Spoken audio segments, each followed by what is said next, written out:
Nous sommes dans le livre d'Éternome, chapitre 16. Le premier verset, nous allons lire jusqu'au troisième verset. Observez le mois des épis et célèbre la Pâque en l'honneur de l'Éternel ton Dieu, car c'est dans le mois des épis que l'Éternel ton Dieu t'a fait sortir des pays d'Égypte.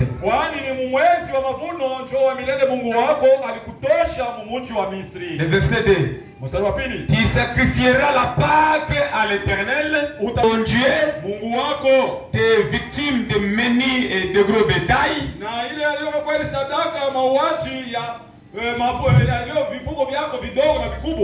dans le lieu que l'Éternel choisira pour y faire résider son nom.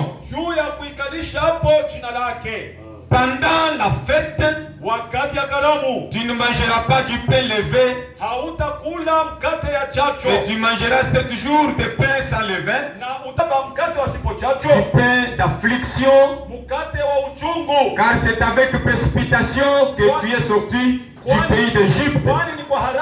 Il en sera ainsi, afin que tu te souviennes toute ta vie du jour où tu es sorti du pays d'Égypte. Que Dieu bénisse la lecture de sa parole. Veuillez vous asseoir. Je vais lire aussi dans Matthieu chapitre 2. Le verset 1er, je descends.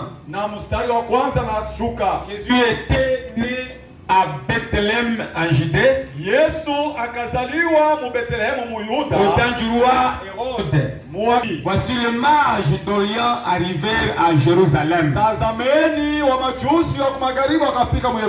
Et dit, où est le roi des Juifs qui vient de naître? Car nous avons vu son étoile en Orient et nous sommes venus pour l'adorer. Je prends Jean chapitre 4.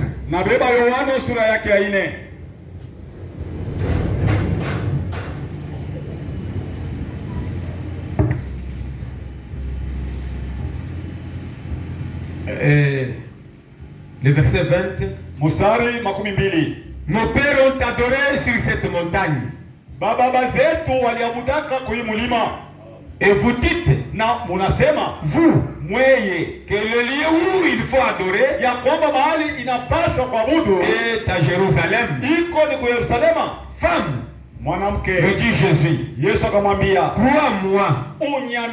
l'heure vient où ce ne sera ni sur cette montagne ni à Jérusalem et vous adorerez le Père. Vous adorez ce que vous ne connaissez pas.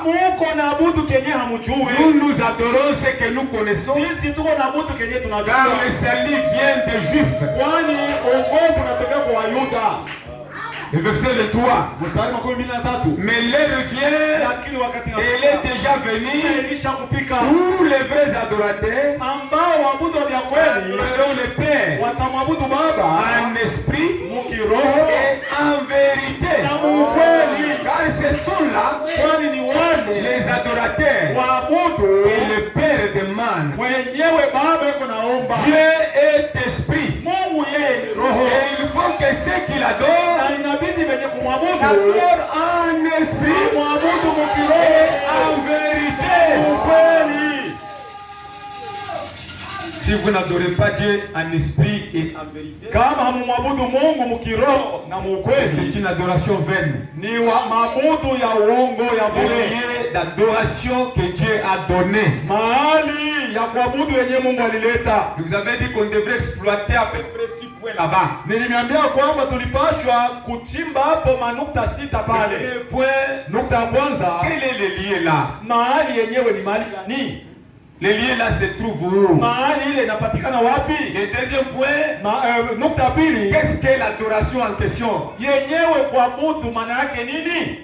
L'adoration c'est quoi? Kuabudu ni nini? Maabudu Troisième ni nini? point, Nukta ya tatu, qui est celui que nous adorons? ni nani yule mwenye tuko naabudu? Qui est celui que nous adorons? Ni nani yule sisi tuko naabudu? Il est sous quelle forme? Eko mfano gani? Il était comment? Alikuwaka zamani Et je? aujourd'hui il est Na comment? leo eko je?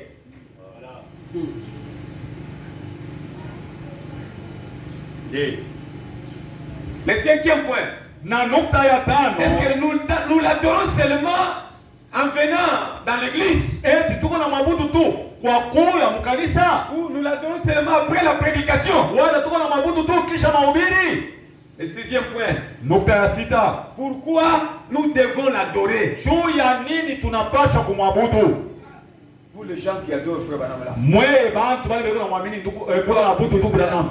Juu ya nini mwana mabudu Branham?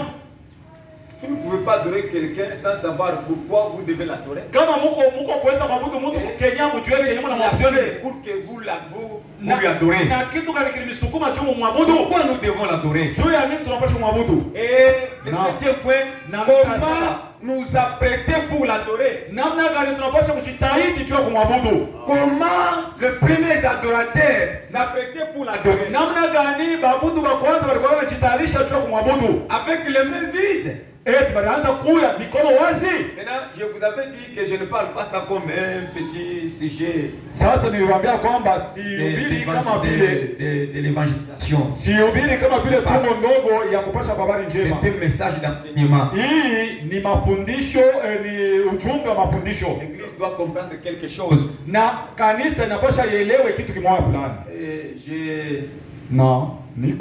je vais faire tout pour entrer dans le deuxième point ou troisième point encore. Leo nitafanya mwangu mote juu niingie mu nukta ya pili na ya tatu tena.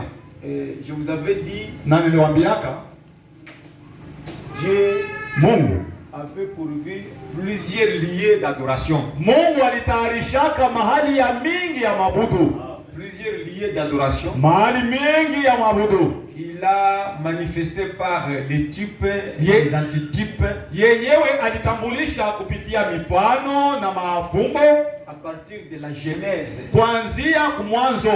Il dit même Adam. Alisemaka hata Adamu Ils avaient un endroit où ils adoraient. balikuwaka na mahali penye balikuwaka na budu. Maintenant dit ça dans pourquoi nous ne sommes pas une dénomination. Na ndugu Branham yuko nasema ile mambo mahubiri juu ya nini hatuko zehebu. Il dit Dieu descendait le soir. Alikuwa nasema mule asema Mungu alikuwaka anashuka magharibi. S'approchait au sommet d'un grand arbre qui était dans le jardin d'Éden. Na alikuwa anasimamaka pa mti moja kuchongo ya mti moja mkubwa ulikuwa bustani bwa Edeni. Il dit que cet arbre-là était la cathédrale de l'église. Alisema ile mti mkubwa ilikuwa ndio katedrali, ilikuwa ndio kanisa. Adam voyait la colonne de feu au sommet de l'arbre. Na wakati Adam na Hawa walikuwa naona nguzo la moto kule kuchonga mlima ya mti, le Seigneur est déjà là dans l'église. na walikuwa wanamwambia sema Hawa kuya kwa haraka, Mungu Bwana alishakufika kwa kanisa.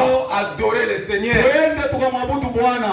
Et il n'adorait pas l'arbre là. Na bao habakuwa naabudu ile mti hapana. Ils adoraient le Dieu, la colonne de feu qui était dans l'arbre. Lakini bao walikuwa naabudu Bwana, nguzo la moto mwenye alikuwa pa mti. L'arbre là était que le lieu où Dieu venait se rencontrer, où ses enfants lui rendent un culte favorable. Nikusema tu ile mti ilikuwa ni mahali yenye Mungu alianza wao kukutana na watoto yake juu wapate kumtolea ibada yenye kustahili.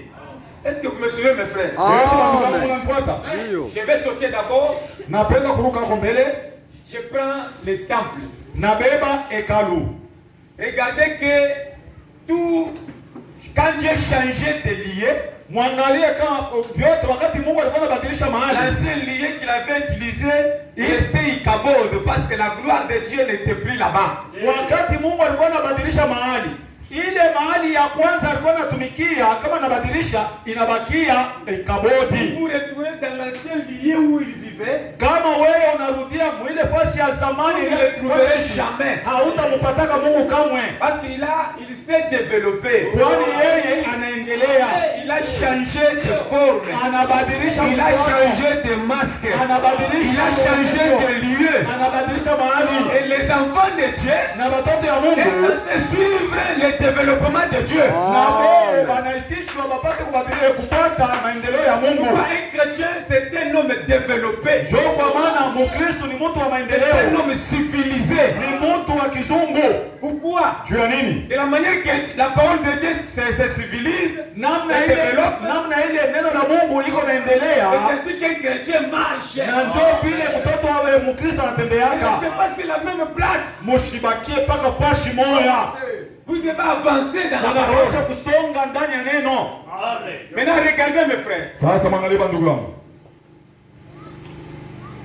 Dieu Mungu. veut habiter au milieu de son peuple. Mungu anapenda kuikala katikati ya taifa yake. C'est ainsi qu'il va appeler Moïse. Ni hivi atamwita Musa, Moïse, anamwambia Musa, j'aime avoir un tabernacle. mimi napenda nikuwe na maskani Venir habiter parmi vous. juu mie niiye nikale katikati yenu. Voilà le modèle de mon tabernacle. Ona mfano ya maskani yangu. Dieu a amené Moïse au ciel. Mungu anamubeba Musa, anampeleka Il kwa a fait voir mbingu, comment était le tabernacle. anamwonyesha namna gani maskani iko. Vous connaissez ça? Unaijua, Mais Lakini. je ne parle pas en profondeur parce que je suis en train de sauter pour gagner du temps. sitaingia muupana kwa juu niko naruka vipande vipande. Moïse a pris le modèle là qu'il avait vu dans la vision. Musa akabeba ile mfano yenye alionaka muono, Il l'a mis dans le plan. akaiweka pamapu. Maintenant, le tabernacle là, Sasa ile maskani Moïse lui l'a fait dans des tentes. Musa yeye alifanya mu mahema. À cause de quoi? Juu ya nini? À cause de leur déplacement. Kwa juu ya kuhamahama kwabo. Parce que s'il devrait construire Kwa juu kama angepashaka en kujenga matériaux durables, mu materio ya dans ils durable, étaient dans le pèlerinage, ule wakati baba alikuwa mumwendo Ela msafari, kupeleke. vile vilipasha alors kubakia. ils ont construit Basi des walijenga temples là ile sous hekalu forme de tentes. mu mfano ya mahema. Quand la colonne de feu quitte Lubumbashi arrive à Kamina, Kama nguzo la moto inatoka inaenda kukamina, ils enlèvent les tentes là.